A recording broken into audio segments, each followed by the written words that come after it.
translate to in your life. You don't know how it changes. You don't know. All you know is that you are hearing it. But you know that it's doing something. It's the power of God unto salvation. What does that mean? The way God saves is through the gospel. When you hear, power of God, come down. It comes through what?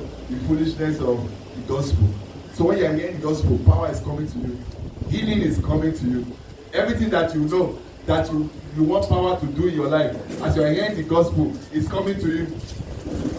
The Bible said he sent his word, and the word healed them and delivered them from what? Their destruction. Just send the word. His word. His word. His word. The gospel of Christ is the power of God unto salvation. This is how God wants to save a man, through the gospel. So you can't save a man by giving him money. You will never save him. You save him through what? The gospel. Somebody say,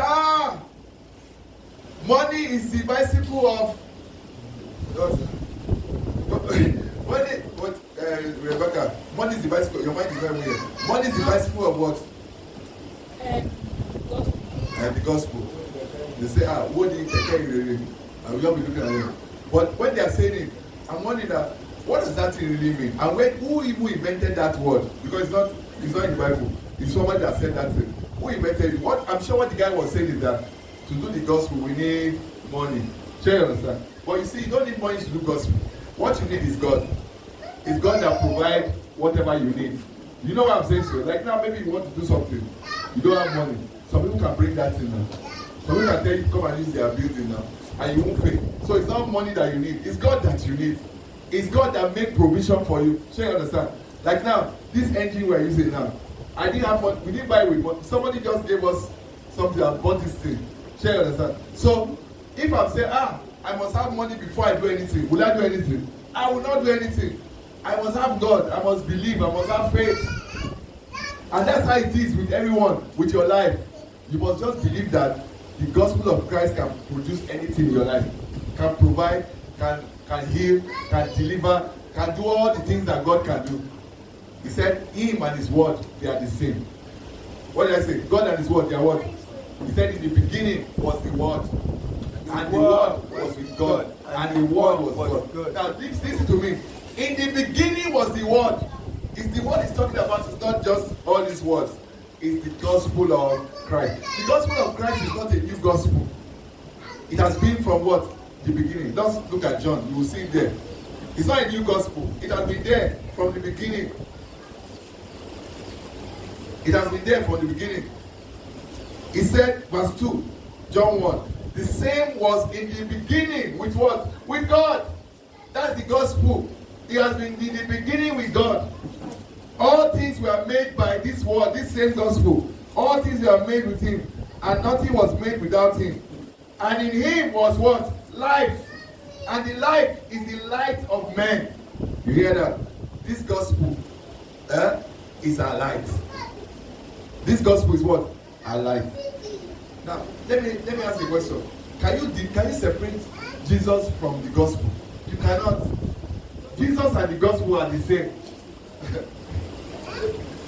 I don't know whether you understand what I'm saying. Immediately you start to hear the gospel of Christ. It's Christ you are hearing. You can't separate me from what I'm saying. Me and my word were one. How you know me is through what I say. So anything I'm saying, I'm the one. So the Bible said, I'm not ashamed of the gospel of Christ, for it is the power of God unto salvation. That's how God decides to save a man. That's how God will save us, spirit, soul, and what? And body. Because in 2 Thessalonians chapter 2, 3 verse 5, we said, man is a spirit. He has a soul and lives in a body. God wants to save us, spirit, soul, and body. Meaning that your spirit, your soul, and your body will be speaking the same language. Now, I'm always using that word language. You know, there's a language of the spirit. They will be speaking the same. They will not have fight. There will not be any war. There will be peace. That's why they call Jesus the Prince of God. Peace. When he comes into a life, he brings peace into that life. The peace is not absence of trouble around you. That's not the peace. The peace is a peace that is within. That your spirit, your soul, and your body, you'll be at peace. When your spirit say move left, or everybody will do what? you move left. When your spirit say move right, everybody will move what? Right. Not the one that your spirit will say go right, and your soul will say go up. Share you understand? That there is no peace. God brings peace in your life. Look at verse 17 of that Romans chapter 1. Romans chapter 1, 17. Yes, I'm hearing. For therein is the righteousness of God. Hold on. Daring. What does daring mean? Inside that gospel of Christ, daring. In bottom one, no. Daring is the what? Righteousness of God revealed.